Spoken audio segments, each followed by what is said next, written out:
I call the next part of the Dinner Special podcast the pressure cooker. I'm going to ask you 7 fast and fun questions that we want to know your answers to. Are you up for it? Yeah, let's do it. Awesome. Now, number 1, which food shows or cooking shows do you watch?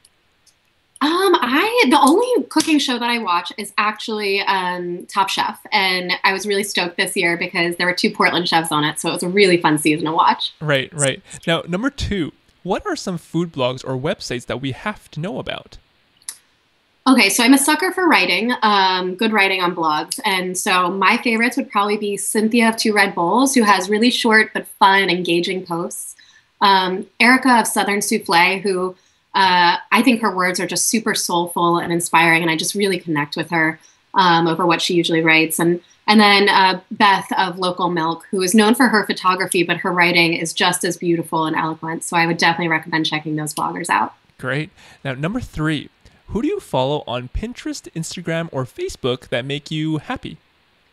To be honest, I am not a huge Facebook or Pinterest person, but I am addicted to Instagram. And so some people that make me happy, let's see. So I would say Martine Cooks is the handle, and she is amazing. She lives in New Orleans. She's a photographer and just posts the most beautiful photos with inspiring captions of things like oysters and crawfish, which I can't get enough of. And then probably some of my local chefs, like Ian Wilson of Fenrir, posts just really beautiful food all the time that's super artistic. And Ryan Roadhouse of Nodoguro, who does just these most amazing Japanese inspired dishes. And I love looking at the crazy ingredients he gets flown in.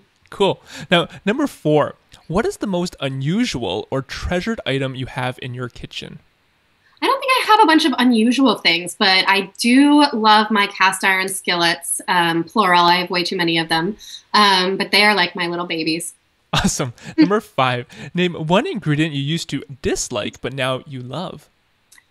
Oh gosh, I'd have to say clams.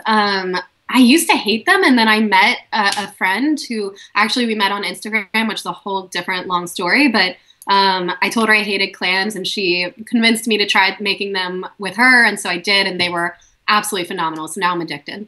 Cool. Now, number 6, what are a few cookbooks that make your life better? Ooh, I absolutely adore the Flavor Bible when I'm looking to create new recipes and looking for like inspiration on what pairs well with what.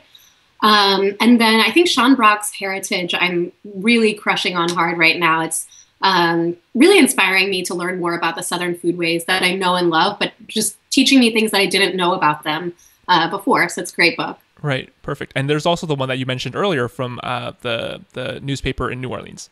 Yeah, Cooking Up a Storm, definitely. Perfect. Now, number 7, what song or album just makes you want to cook?